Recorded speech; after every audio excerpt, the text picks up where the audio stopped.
Oos, Face Sensei here, back with another video. June 5th, TikTokers versus YouTubers. A lot of big names: Taylor Holder, Bryce Hall, Austin McBroom, Deji, FaZe Jarvis, and then they're also looking for 8 fighters. Let me just get the list up here.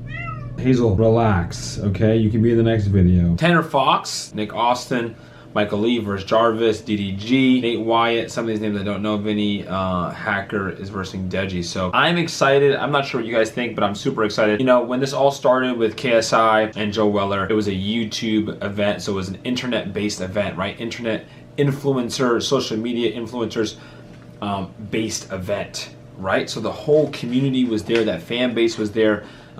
It felt like it was our event, right, so to speak. And then you had Logie and KSI, right? When I got the box on that card, just having all the YouTubers, you know, behind the scenes, preparing for the fight, the backstage, being able to walk out there and watch the other fights, the showmanship about it, the personalities, the commentators, just everything was such an internet-based event. It was so cool to see the community put something on like that. So I'm super excited that, you know, Austin McBroom and Bryce Hall, you know, committed to this. It's not easy to commit to it. It's not a basketball game, right? You're committed to a boxing match. So it's not easy for these people to do this. People just think, oh, it's easy because it's for the money, especially because you have no experience, right? For me, it's a little bit easier to say, you know, if you offer me a lot of money, I might do it. For me, it's just the training, right? To get out of the way to get me to commit to do the training. I'm super excited, mainly because Deji, right, we're going to see compete again. He only fought Jake, and look where Jake has gone, right? So as Jake does better, you know, we kind of see Deji in a different light, in my opinion, that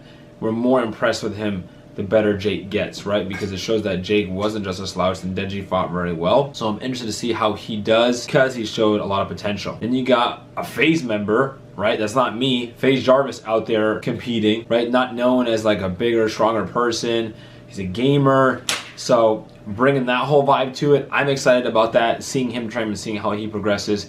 And then also having all the FaZe guys, because you know, I was the FaZe member that was involved in the previous fight. So now you have another FaZe member who's, you know, more well known than me in the gaming community. So I'm excited to see all the FaZe members be excited about fighting, and looking forward to being able to possibly go out there and train with him and spar with people and see people enjoy the sweet science and enjoy learning combat sports and martial arts and learning something that I really enjoy practicing, right? That I enjoy learning as well. I enjoy teaching, you know, basic fundamentals of martial arts, you know, training in it, and it's fun. The big thing right now is Taylor Holder. Who is he going to be fighting, right? It says like you can pick. Social Gloves is the account. They're having influencers DM them for potential fights. So obviously my name has been brought up. I see all the comments asking me to fight, you know, Jake Paul every day, and then also I threw it out there jokingly, give me 1 mil and I'll fight Taylor Holder, stuff like that. I'm just trying to have some fun with it right now.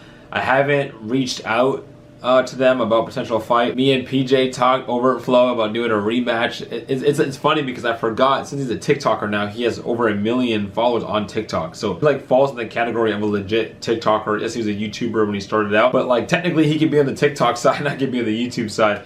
We were talking, I said I would fight him with a handicap, obviously because I won the first one. To be honest, I was a better boxer then than I am now, just because of my training, the amount that I was training then, like then where I am now. I'm probably a smarter boxer. I'm a better martial artist now than I was then.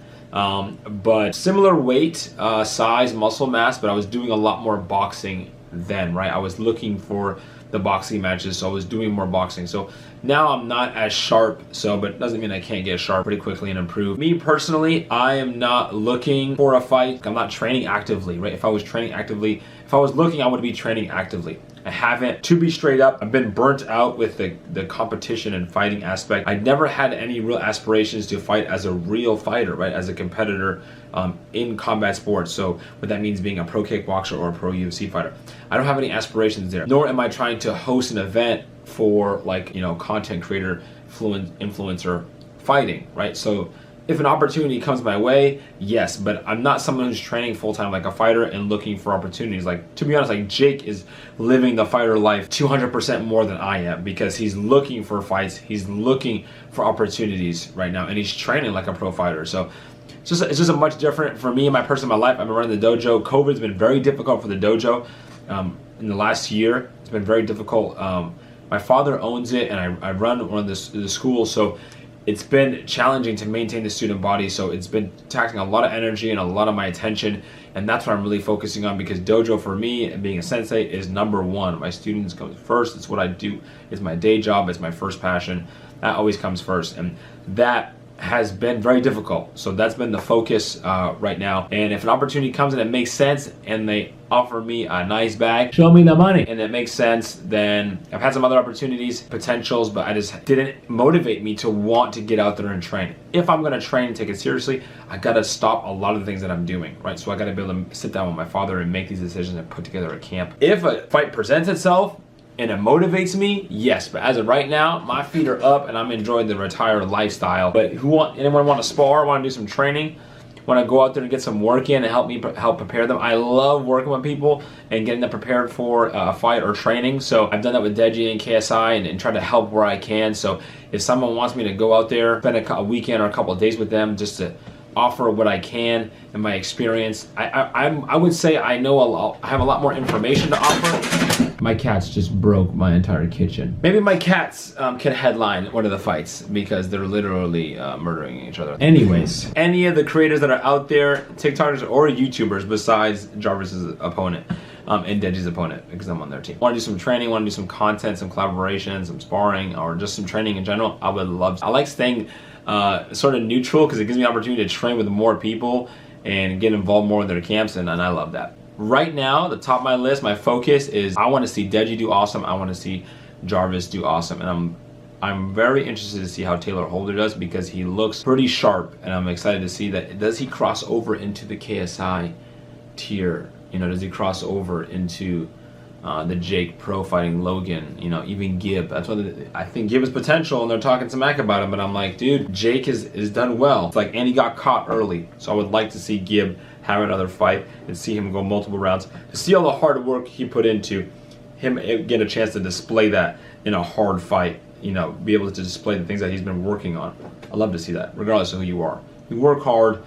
I like to see an opportunity for you to perform and do well. It's like YouTube Boxing 2.0, the new generation. It's gonna be wild. I think as we get closer and we have more names, you know, thrown in the hat here, it's going to be more interesting to find. I think April 12th when we get more information about more fighters. Remember, we still got Gib, Adam Sala, Slim.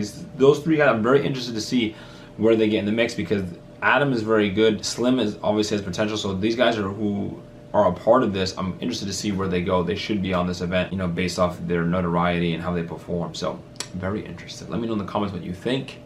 Okay, I know you guys keep bugging me, want me to fight. Maybe if you keep bugging me, maybe it'll motivate me. Maybe it'll motivate them to offer me a nice care package. Okay, and then we can get me throwing punches again. Maybe in the next video you'll see me hitting pads for the first time in a long time. Get working again, see if I still got it. Leave a like and subscribe. Oos.